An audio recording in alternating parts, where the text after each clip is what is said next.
ഭജന സമ്പ്രദായമാണ് വില്ലുപാട്ട്. വിൽപ്പാട്ട്, വില്ലടിച്ചാൻ പാട്ട്, വില്ലടി, വില്ലുകൊട്ടിപ്പാട്ട് എന്നൊക്കെ ഇതിന് പേരുകളുണ്ട്.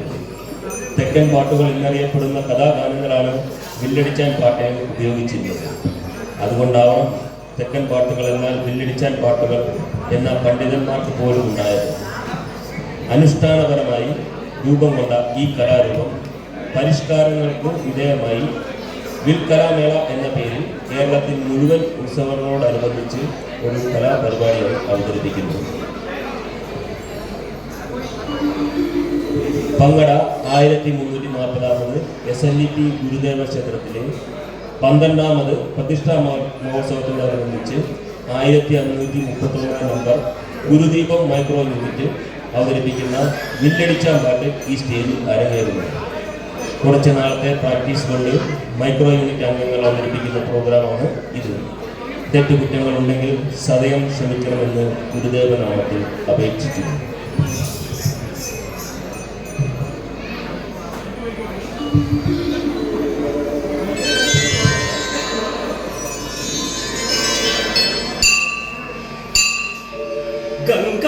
గంగాతరంగరమణీయ జటాకలాపం గౌరీ నిరంతర విభూషిత వామభాగం నారాయణ ప్రియమనంగమదాపహారం వారాణసీపురపతి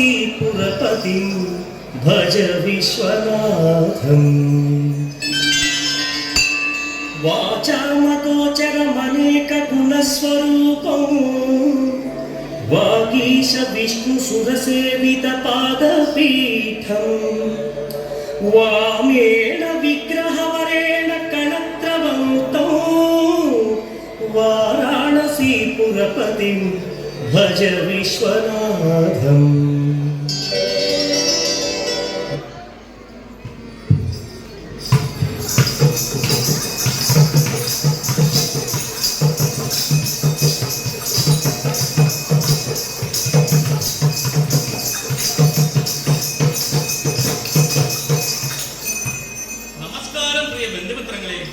കലിയുഗമായ ഈ കാലഘട്ടത്തിൽ മഹാമാരിയായി ഒഴുകുന്ന നമ്മുടെ ജീവിതത്തിൽ ഈ വ്യാധിയിൽ നിന്നും മോക്ഷം കിട്ടുവാനുള്ള ഔഷധമായ ഈശ്വര പുതിയും ഭഗവത് നാമങ്ങളും, അങ്ങനെ ഒരു ഔഷധമുണ്ട്. ഈ നാമജപമാകുന്ന ഔഷധ സേവയിൽ കൂടി പ്രത്യേകിച്ച് നമ്മുടെ ഇതിഹാസ ഗ്രന്ഥമായതും ഭഗവാൻ ശ്രീഹരി വിഷ്ണുവിന്റെ അവതാരമായ സാക്ഷാൽ ശ്രീരാമചന്ദ്ര സ്വാമിയുടെയും സീതാദേവിയുടെയും കഥകൾ ജീവിതമാകുന്ന നൂലിൽ നാമജപങ്ങളാകുന്ന പുഷ്പങ്ങളെ കോർത്തിണക്കിക്കൊണ്ട്, അതെ, ജീവിതമാകുന്ന നൂലോ? അങ്ങനെ ഒരു നൂലിൽ കോർത്തിണക്കിക്കൊണ്ട് ഗുരുദീപം മൈക്രോ യൂണിറ്റിലെ സഹോദരങ്ങൾ അഭിമാന പുരസ്സരവും ഭക്തി ആദരോട് കൂടിയും അവതരിപ്പിക്കുന്ന വിൽപ്പാട്ട് കഥ സീതാ സ്വയംവരം.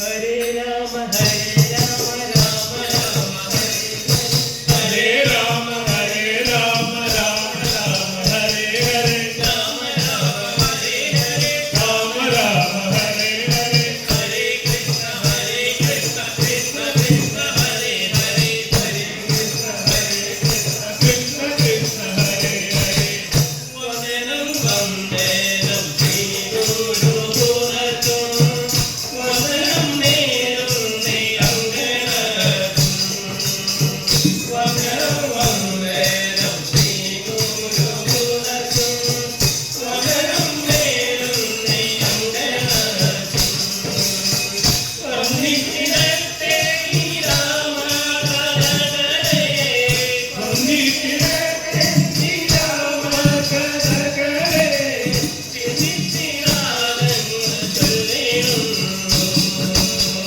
ചിന്തിച്ചിരാതെന്ന് ചൊല്ലിടുന്നു. അങ്ങനെ ശ്രീരാമചന്ദ്ര സ്വാമിയുടെ കഥ നമുക്ക് ആരംഭിക്കാം. എന്താ? ആരംഭിക്കാം. കൊസല രാജേന്ദ്ര പുത്ര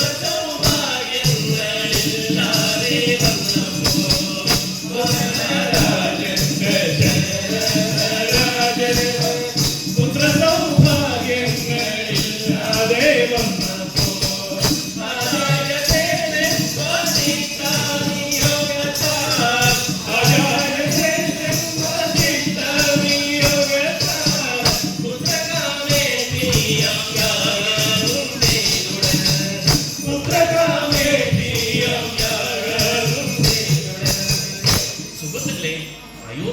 രാജാവായ ദശരഥനും പത്നിമാരായ കൈകേയിക്കും കൗസല്യക്കും സുമിത്രയ്ക്കും പുത്രഭാഗ്യം കൈവന്നില്ല.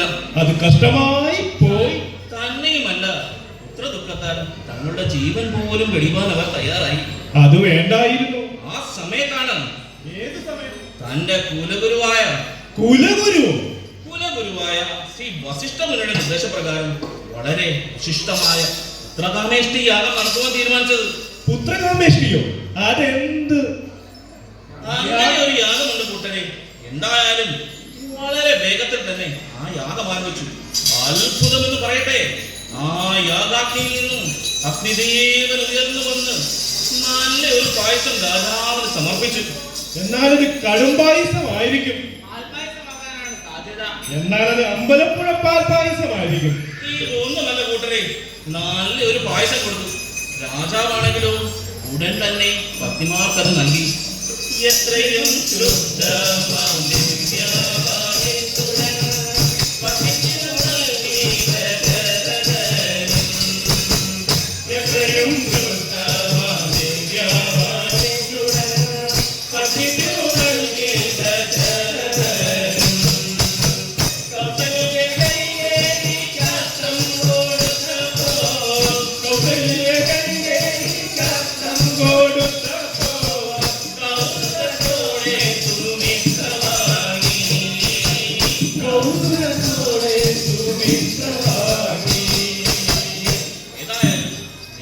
ശരിച്ച ഭാര്യമാർ കാലം കടന്നപ്പോൾ എന്തിനധികം പറയുന്നു 4 സപുത്രന്മാരെ പ്രസവിച്ചു. നല്ല ഭാഗ്യം ജനാല. ഉച്ചത്തിൽ പഞ്ചഗ്രഹം നിൽക്കുന്ന കാലത്തിൽ അച്യുതൻ അയോധ്യയിൽ നക്ഷത്രം നക്ഷത്രം കൊണ്ട് പിറ്റേന്നാൾ സുമിത്രയും അപ്പൊ അവർക്ക് പേരൊന്നും ഇട്ടില്ലേ? ഇട്ടല്ലോ. ശ്രീരാമചന്ദ്രൻ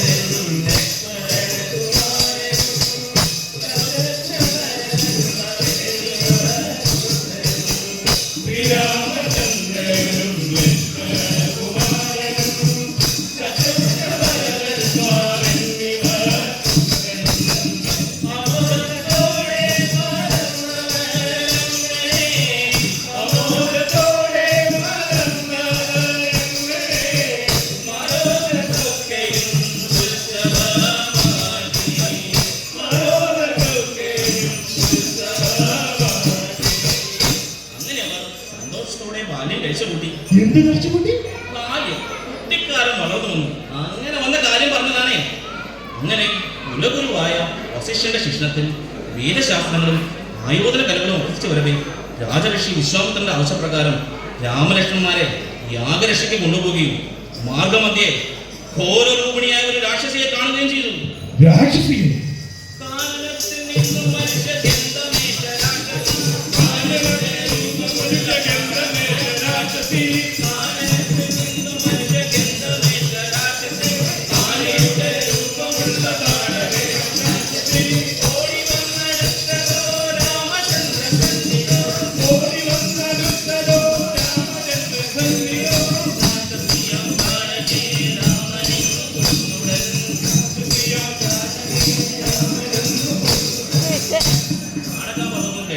യാത്ര തുടർന്നപ്പോൾ രാമലക്ഷ്മണന്മാർക്ക് പശുദാഹങ്ങൾ ഇല്ലാണ്ടിരിക്കുവാൻ പശുദാഹം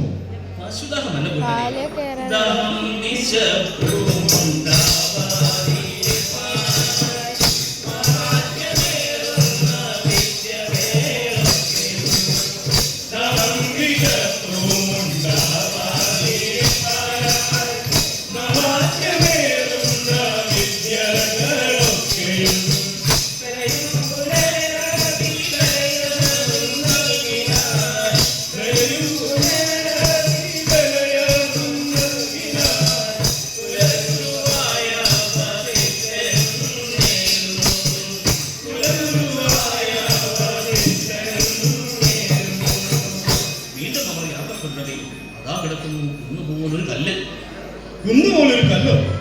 പിന്നെ കല്ല് കാണില്ലേ? ഓ, അതാണോ ഈ കല്ലും മുള്ളും കാണിക്കട്ടെ? അതൊന്നുമല്ല കൂട്ടരെ.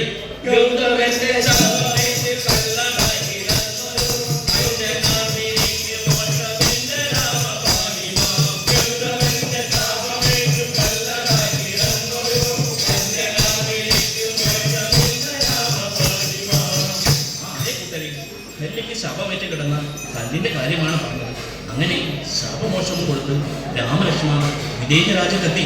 വിദേശ രാജ്യം. വിദേശ രാജ്യമല്ലെന്നേ, ജനക മഹാരാജാവിൻ രാജ്യം. അവിടെയാണെങ്കിലോ രാജാവാണെങ്കിലോ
രാമലക്ഷ്മണരെ പരിചയപ്പെടുത്തുകയും അവരുടെ വീരകഥകൾ പറഞ്ഞു കേൾപ്പിക്കുകയും ചെയ്തു. ശേഷമോ ജനക മഹാരാജാവിന്റെ കൊട്ടാരത്തിൽ സൂക്ഷിച്ച വസ്തുക്കളായ ശൈവചാപത്തെ കുറിച്ച് രാജാവ് പറഞ്ഞു കൊടുത്തു. ഈ ശാപമെടുത്ത് കുലയ്ക്കുന്ന ആൾക്ക് തന്റെ പുത്രി സീതയെ പാണിഗ്രഹണം ചെയ്തു കൊടുത്തു.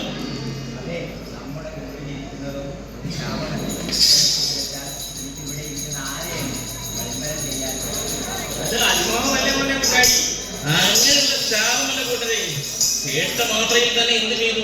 ശ്രീരാമചന്ദ്രൻ വില്ലെടുത്ത് കുലച്ചപ്പോൾ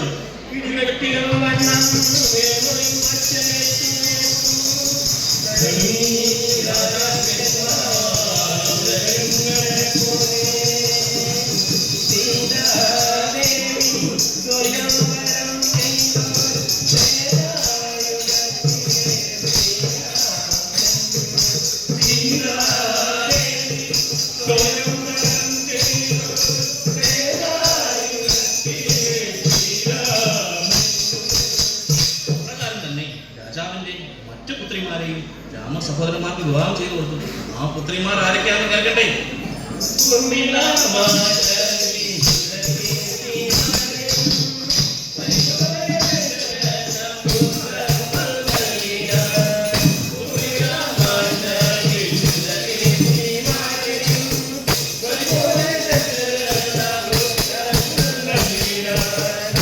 അങ്ങനെ സ്വയംവരമൊക്കെ കഴിഞ്ഞ് അയോധ്യയിലേക്കുള്ള രാജധാനിയിൽ രാജാവിലേക്കുള്ള മടക്കയാത്രയിൽ അതാ വരുന്നു സാക്ഷാൽ ഭൃഗുരാമൻ.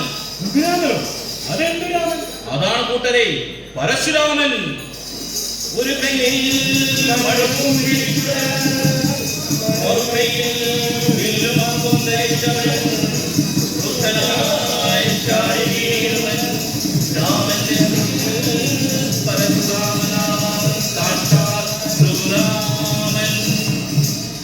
ഇത്തിരി ദേഷ്യത്തിലാണെന്ന് തോന്നുന്നു. അതേനെ, തന്റെ പരമഗുരുവായ സാക്ഷാൽ ശ്രീപരമേശ്വരന്റെ വില്ലൊടിച്ച വാർത്ത കേട്ടിട്ട് ആഹാ, തന്റെ കയ്യിലുള്ള വൈഷ്ണവ ചാപം ഒടിക്കാമോ എന്നുള്ള അഹങ്കാരത്തോടുള്ള വാർത്ത കേട്ട ശ്രീരാമസ്വാമി അത് താൻ ചെയ്യാമെന്ന് പറഞ്ഞുകൊണ്ട് വില്ലുമേടിച്ച് കുലിക്കുന്നു. ആ അമ്പും വില്ലുമായി നിൽക്കുന്ന ശ്രീരാമചന്ദ്രനെ നോക്കിയ ബലരാമൻ കണ്ടത് സാക്ഷാൽ മഹാവിഷ്ണുവിനെയാണ് കൂട്ടരെ. ആ രൂപം കണ്ട പരശുരാമൻ ശ്രീരാമപാദം കൊണ്ടിടുന്നു.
സ്തുതിക്കുന്നു.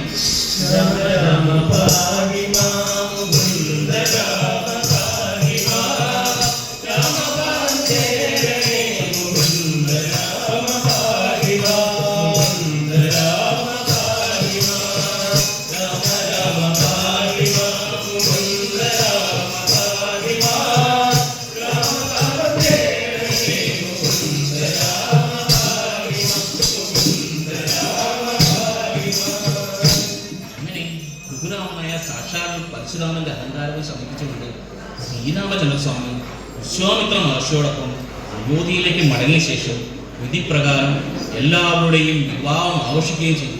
ഇപ്രകാരം സീതാ സ്വയംവരം കഥ ഇവിടെ നിർത്തുന്നു, ഇവിടെ സമാപിക്കുന്നു, സമ്പൂർണമാക്കുന്നു.